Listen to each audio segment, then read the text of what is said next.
Friday है आज, हफ्ते का आखिरी कारोबारी सत्र। और अब ये लास्ट लेग आ गया जनवरी सीरीज का।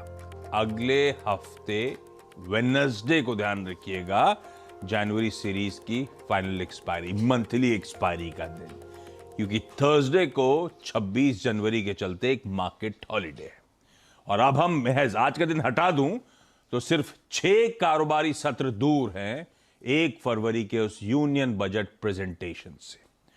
और ये जो आज का दिन है, कल का दिन है, और इवन इसमें मैं इंक्लूड कर दूं मंडे को, तो तगड़े रिजल्ट्स लाइंड अप हैं। इनफैक्ट आज बाजार बंद होने के बाद Reliance, most in all probability बाजार बंद होने के बाद एक छोटी जेएसडब्ल्यू स्टील, लेकिन निफ्टी की कंपनी, कल आईसीआईसीआई बैंक, कोटक और बाकी और भी निफ्टी कंपनीज, लेकिन हैवी वेट्स का नाम जिक्र कर रहा हूं, और मंडे को एक्सिस बैंक।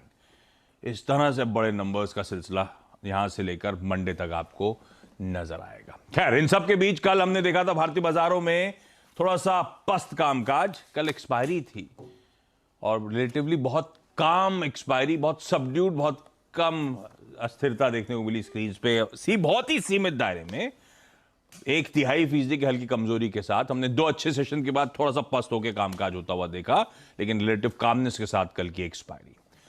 लेकिन आज के संकेत क्विकली स्क्रीन पर आएंगे। कल कामनेस थी, 1/3% सिर्फ दबाव था, तो आज तो और कामनेस बढ़ रही है। अगर SG50 की माने, एकदम कल के क्लोजिंग लेवल्स के आसपास 15-20 पॉइंट के आसपास के हरे निशान में शायद हम शुरुआत करेंगे, क्योंकि यूएस के क्यूज क्विकली स्क्रीन पर रख दीजिएगा। कल फिर 3/4 से 1% के बीच यूएस के बाजार दबाव में थे।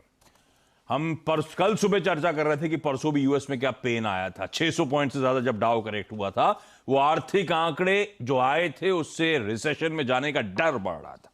कल फिर कुछ आर्थिक आंकड़े आने थे। ऐसे में इस बीच में हुआ क्या, क्यों इस तरह की कमजोरी फिर यूएस में आती हुई, डे ऑन डे क्यों पिट रहा है। मैं ऐसे पढ़ रहा था, ईयर टू डेट अब तो रेड में पहुंच रहे हैं बेंचमार्क्स यूएस के, तो सारा जो बीच की तेजी थी सब गायब होती हुई नजर